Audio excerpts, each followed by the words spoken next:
हिंदू धर्म में एकादशी व्रत का महत्वपूर्ण स्थान है।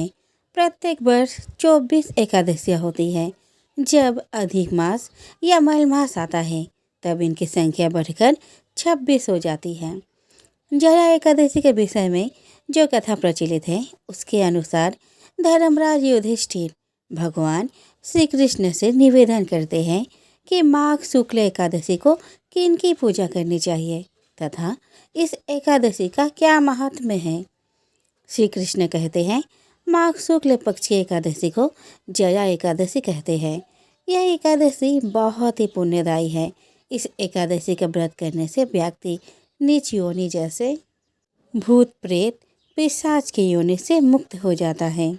श्री कृष्ण ने इस संदर्भ में एक कथा भी युधिष्ठिर को सुनाई। आइए अब जान लेते हैं कि क्यों जया एकादशी व्रत को इतना महत्वपूर्ण माना जाता है। जया एकादशी के दिन विशेष पूजा की सहायता से भूत प्रेतों के बुरे प्रभाव को दूर किया जाता है। वहीं दूसरी ओर प्रेत योनि से मुक्ति पाकर स्वर्गलोक में जाने की कामना से भी इस दिन को मनाया जाता है और जया एकादशी का व्रत रखा जाता है। वही चंद्रमा की बुरी दृष्टि से छुटकारा पाने हेतु भी जातकों द्वारा इस दिन विशेष पूजा की जाती है। चंद्रमा का प्रभाव सीधा शरीर और मन पर पड़ता है, इसलिए मानसिक और शारीरिक कष्टों के निवारण के लिए चंद्रमा का उपाय करना अति आवश्यक है और यह दिन इसके लिए बहुत शुभ माना जाता है। अब जान लेते हैं जया एकादशी का शुभ मुहूर्त के बारे में।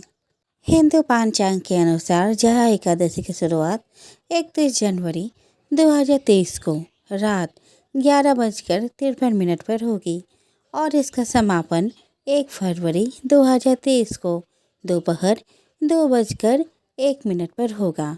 उदया तिथि के अनुसार जया एकादशी 1 फरवरी को ही मनाई जाएगी। जया एकादशी का पारण 2 फरवरी 2023 सुबह 7:09 से सुबह 9:19 तक।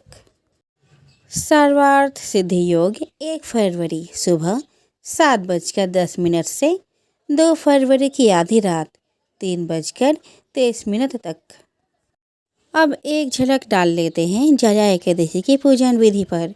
एकादशी के दिन प्रातःकाल स्नान करने के बाद व्रत का संकल्प ले।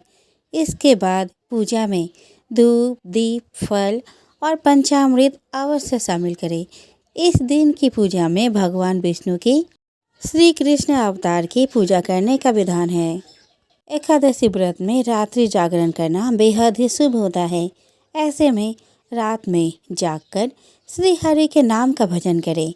इसके बाद अगले दिन द्वादशी पर किसी जरूरतमंद व्यक्ति को भोजन कराएं, उन्हें दान दक्षिणा दें और उसके बाद ही अपने व्रत का पालन करें।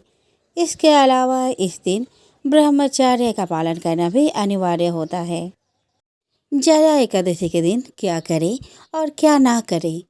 एकादशी व्रत वाले दिन विष्णु सहस्त्र नाम स्रोत का पाठ करना बेहद शुभ माना जाता है।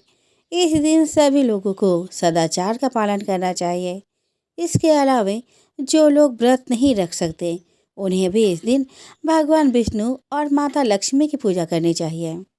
इस दिन सात्विक भोजन ही करें और दूसरों की बुराई करने से बचें।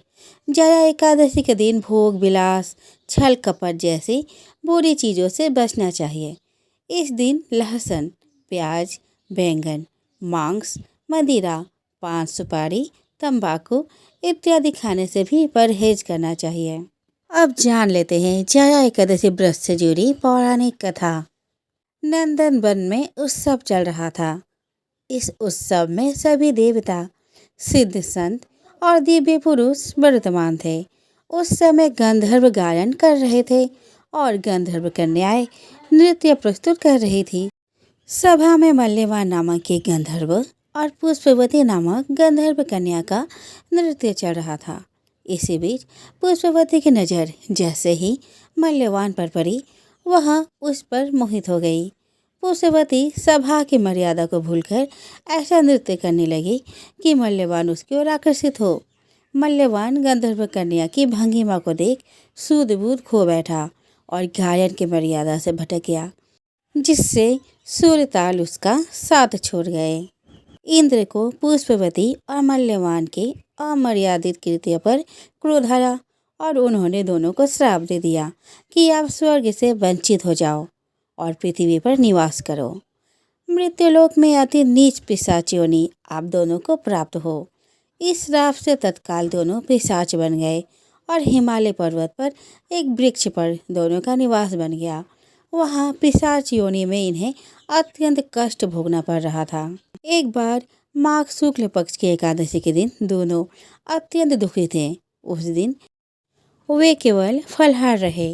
रात्रि के समय दोनों को बहुत ठंड लग रही थी, अतः दोनों रात भर साथ बैठकर जागते रहे।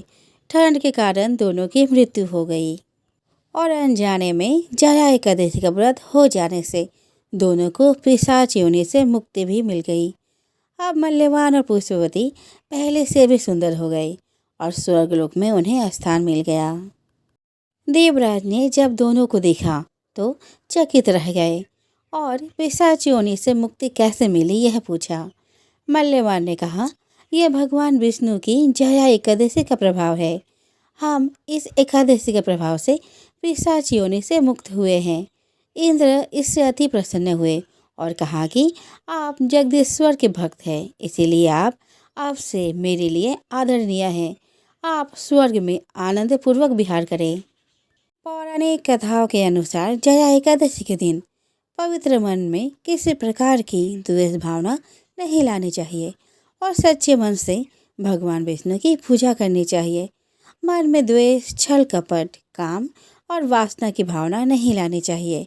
इसके अलावे नारायण स्तोत्र और विष्णु का सहस्र नाम का पाठ करना बेहद लाभकारी साबित होगा। इस व्रत का पालन पूरे विधि विधान से करने से माता लक्ष्मी और श्री हरि विष्णु की कृपा बरसती है। आशा करती हूँ कि मेरी यह दी गई जानकारी आपके लिए लाभदायक सिद्ध होगी।